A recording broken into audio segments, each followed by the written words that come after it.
गालाती पत्र आम देखा गालातीय 3 अध्याय 3 पद गालातीय 3 अध्याय 3 पदरे एपरि लिखा जाए तुम्हें माने कौन एपरि निर्बल आत्मा रे आरंभ करी तुम्हें माने कि एबे शरीर रे सिद्ध हेबा को जाउछ।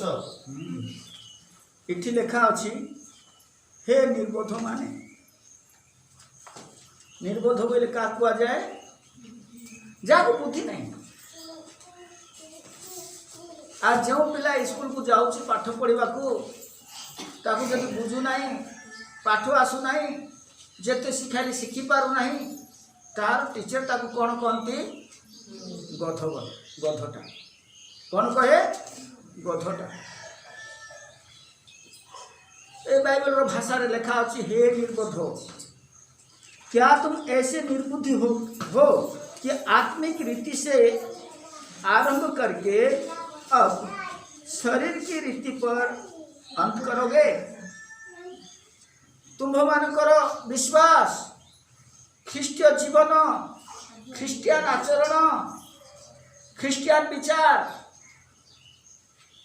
ख्रीष्ट को ठारे करुथिबा आराधना ये सब आत्मिक रूप से आरंभ कल पवित्र आत्मांकर आदेश अनुसार आरंभ कल पवित्र आत्मार अगुवाई अनुसार तुम्हें आरंभ कल तापरे समाप्त कला बेले शेष कला बेले शारीरिक विषय को धारण करिछ शारीरिक विषय अंत करुच समाप्त करुच बोली पाउल कहती अरे आंभ मान भितर ताहा नहीं तो जेतबेले आंभे माने आरंभ कलु अल्प लोक रही छोट कुड़िया थिला आमे कौन कर जानी 24 घंटार चेन पीरियड कलु अनेक थर 3 दिन 3 रातिर चेन पीरियड करूँ से दिन केणे गला जदि आपण मानक मु डाकिबी कहिबी आमे चेन पीरियड करबा 24 घंटार चेन पीरियड करबा हेले आपण मानक निद आसुची आपण मानक भूख लागुची आपण मानक पाखरे समय नाही कौन पाई एटा तो आत्मिक रूप से आरंभ कल आओ सांसारिक रूप से समाप्त करुछ शारीरिक रूप से समाप्त करुछ शरीर इच्छा अनुसार समाप्त करुछ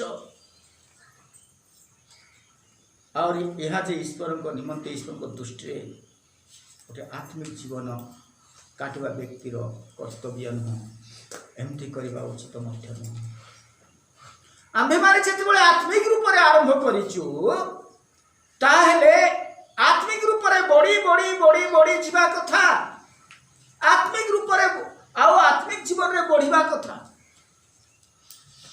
तहिरु लेस मात्र उना करबा कथा नहीं कहीं से विश्वास कहीं से उद्योगी कहीं से जोश सेतबेले आंभ मान भितर आरंभ रे थिला आंभ मान भितर आरंभ रे थिला आज देखा जाऊ नहीं हेले कौन करवा धीरे धीरे धीरे धीरे आत्मिक जीवन रो विश्वास को आत्मिक जीवन रो कर्म को ठंडा कर देबा कि शीतल कर देबा कि समाप्त करबा कि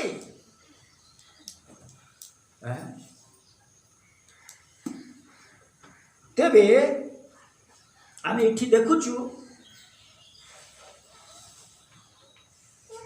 पाउल गालाती मंडली को कहती 4 अध्याय 12 पद पढ़ती 4 अध्याय 12 पद हे भाई माने मो तुमको निवेदन करूँगी तुम्हें माने मो परी हो कारण मो तुम को परी होइछे इठी पाउल कहती हे भाई माने ख्रीष्टर मोर प्रिय तुम्हें माने मो परी हो तुम्हें माने मो परी हो कारण मु मध्य तुम मानकर परी होइछे पाउल और जीवन को जदि देखिबा आत्मिक स्तर रे बहुत उच्चता रे थिला शारीरिक बा सांसारिक योग्यता अनुसार अति महान लोक थिले, क्वालिफाइड लोक थिले, विश्व प्रसिद्ध गुरु ताको चरण तले बसी से शिखुले, पाठ पढ़ुले। प्रिय गमलिएल से समय विश्व प्रसिद्ध थे, जे कि गुरु थे, अध्यापक थे, प्रोफेसर थे, तांकर छात्र थे, तांकर बहुत बड़ योग्यता थिला आत्मिक जीवन रे, शारीरिक भाव रे। तथापि गालाती मंडली रो भाई भौणी को सादृश्य से कहती मु तुम सदृश्य हो गए, एणुक तुम्हें मो सदृश्य हुआ। तुम मान को प्रभु निकट में आने, तुम मान को ईश्वर को राज्य में प्रवेश कराइबा न्यून हो गली, नम्र हो गली, तुमर समान हो गली। एबे तुम्हें माने मोर समान, तांकर समान केमती हेबा से कहती से परमेश्वर वाक्य रे निपुण ज्ञानी थे, से आत्मिक जीवन रे बहुत उच्च रे थे। एनो करी से कहते तुम्हें माने मध्य मोर समान हुओ, मोर समान हुओ। देखिबा आ गोटे पद देखिबा 9 पदरु 11 पद जाए देखिबा, 4 अध्याय 9 पदरु 11 पद जाए। ये कोन लेखा ईश्वर को परिचय पाइछ। हां कोन किंतु एबे ईश्वर को परिचय पाइछ, तुम्हें माने ईश्वर कर, परमेश्वर कर, अर्थात परात्पर ईश्वर कर परिचय पाइछ। परंच ईश्वर को द्वारा परिचित होइछ। हां ईश्वर को द्वारा परिचित होइछ। तेबे की परि आउ थरे दुर्बल अकिंचन प्राथमिक विषय गुड़िक प्रति फेरी जाए पुनर्बार से सब दास हेबार इच्छा करूछ। तुम्हें आत्मिक जीवन रे प्रवेश कल, आत्मिक जीवन रे आरंभ कल, आत्मिक शिक्षा शिखिल, ख्रीष्ट प्रभु जीशु को परिधान कल, पुणी पछको अनवछ आवरी से प्रारंभिक शिक्षा जोटा की व्यवस्था थिला, बिथि जाइथिबा शिक्षा, कोटि जाइथिबा शिक्षा, अंधविश्वास रो अनेक शिक्षा मान विशेष कर आम भारतीय मान पाखे अच्छी। एटा पुनर्बार तुम्हें आरंभ कर ये दिन, ये मास, ये पर्व, ये विधि, ये नियम पालन करवा, ये सब तुम्हें पुनर्बार आरंभ कर। आउ पाउलंकर पुणी धर्मशास्त्र बाइबल शिक्षा एपरी नुह। हाँ तार तले पढ़ कौन लेखा अच्छी, तुम्हें माने विशेष विशेष दिन मास पर्व वर्ष पालन करिथाओ। तुम्हें माने विशेष विशेष दिन को पालन करिथाओ, मास मान को पालन करिथाओ, वर्ष मान को पालन करिथाओ, पर्व मान को पालन करिथाओ, विधि विधान को पालन करिथाओ, जोटा कि बाइबल सहित बा परमेश्वर सहित कौन प्रकार संबंध नहीं।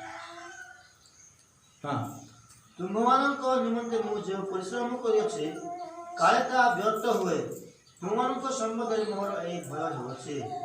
देखो पाउल केमती लेखुछन, केते परिश्रम करी दिन राति से मान को शिक्षा दिया गला, से माने शिखिले। पाउल दुखित तो हेले, दुखी हेकर कहउछंती मोर परिश्रम तो व्यर्थ हो नहीं। जते बेले मो एठी सेवा आरंभ कली, आज की 40 वर्ष पूर्व आरंभ कली, 40 वर्ष धरी एठा थिबा अनेक भौणी माने बहु होई करी आसी नथिले, अनेक भौणी माने माँ ही नथिले, और ये माने एबे नानी माँ ही गले, हैं नानी माँ ही गले, जेजे माँ ही गले। 40 दीर्घ 40 वर्ष धरी मु आपण मानकु शिक्षा दउछि। अरे आपण मानकर जीवन रे जदि परिवर्तन नहिबो, आपण मानकर जीवन रे बदलाव नहिबो, ताहले मोर परिश्रम बेकार होछि, वृथा होछि। ये दीर्घ 40 वर्षर परिश्रम मोर मध्य जहाँ तुम निमंत्रित करा जाइछि, वृथा होछि। ପାଉଲ ଯେପରି କହନ୍ତି ସେହିପରି ମୁଁ ମଧ୍ୟ କରିପାରେ। ଦୀର୍ଘ 40 ବର୍ଷ ଶିକ୍ଷା ଦେବା, ଆତ୍ମିକ ରୂପରେ ଶିକ୍ଷା ଦେବା କମ୍ କଥା ନୁହଁ। ଆପଣମାନେ ହୁଏତ এটা ସାଧାରଣ ରୂପରେ ବୁଝିପାରନ୍ତି। ତେବେ ପାଉଲ କ'ଣ କହନ୍ତି ଗାଲାତି ମଣ୍ଡଳୀକୁ? ଦେଖନ୍ତୁ ମୋ ସହିତ ଗାଲାତି 4 ଅଧ୍ୟାୟ ତାର 19 ପଦରେ କ'ଣ ଲେଖା ଅଛି? ହେ ମୋହର ପିଲାମାନେ, ହେ ମୋହର ପିଲାମାନେ, ଖ୍ରୀଷ୍ଟଙ୍କ ଠାରେ ଯାହାକୁ ସେ ଜନ୍ମ ଦେଇଛନ୍ତି, ଯାହାକୁ ପୁତ୍ର ପୁତ୍ରୀ କରିଛନ୍ତି, ସେମାନଙ୍କୁ କୁହାଯାଉଛି ହେ ମୋହର ପିଲାମାନେ। ଯେ ପର୍ଯ୍ୟନ୍ତ ତୁମମାନଙ୍କ ଠାରେ ଖ୍ରୀଷ୍ଟ ମୂର୍ତ୍ତିମାନ ହୋଇନାହାନ୍ତି, ଯେଉଁ ପର୍ଯ୍ୟନ୍ତ ଖ୍ରୀଷ୍ଟ ତୁମମାନଙ୍କ ଭିତରେ ମୂର୍ତ୍ତିମାନ ହେଇନାହାନ୍ତି, ରୂପ ଧାରଣ କରିନାହାନ୍ତି, ସେ ପର୍ଯ୍ୟନ୍ତ ତୁମମାନଙ୍କ ସକାଶେ ପୁନର୍ବାର ପ୍ରସବ ବେଦନାରେ ବ୍ୟତୀତ ହେଉଅଛି। ତେବେ ପାଉଲ ସେମାନଙ୍କ ନିମନ୍ତେ କେମିତି ଅନୁଭବ କଲେ? ଜଣେ ମା ଗର୍ଭ ଧାରଣ କରୁଛି, ଆଉ ପ୍ରସବ ପୀଡ଼ା ଯେତେବେଳେ ଆସୁଛି ସେ ହିଁ ବୁଝିପାରୁଛି ତାର କଥାକୁ, ସେ ହିଁ ତାର ଦର୍ଦକୁ ବୁଝିପାରୁଛି, ପୀଡ଼ାକୁ ବୁଝିପାରୁଛି। ଆଉ ବାପା ବୁଝିପାରିବନି, ମା କେବଳ ବୁଝିପାରୁଛି। ତେବେ ପାଉଲ କହୁଛନ୍ତି ସେହିପରି ମୋର ଜୀବନରେ ଦର୍ଦ ଅନୁଭବ ହେଉଛି, ପୀଡ଼ା ଅନୁଭବ ହେଉଛି।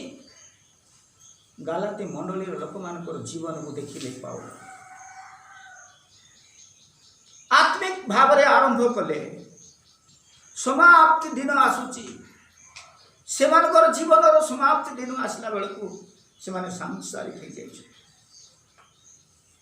ଆତ୍ମିକ ବିଷୟମାନଙ୍କୁ ହରାଇ ବସିଲେ, ଆତ୍ମିକ ଜୀବନକୁ ସେମାନେ ତ୍ୟାଗ କଲେ, ସାଂସାରିକ ଜୀବନରେ ସେମାନେ ବଞ୍ଚୁଛନ୍ତି। ତେଣୁ ପାଉଲ କହନ୍ତି ତୁମ୍ଭମାନଙ୍କ ଭିତରେ ଯେଉଁ ପର୍ଯ୍ୟନ୍ତ ଖ୍ରୀଷ୍ଟ ମୂର୍ତ୍ତିମାନ ନ ହେବେ, ରୂପ ଧାରଣ ନ କରିବେ, ସେ ପର୍ଯ୍ୟନ୍ତ ମୋତେ ପ୍ରସବ ବେଦନାର ପୀଡ଼ା ସଦୃଶ୍ୟ ଅନୁଭବ ହେଉଛି।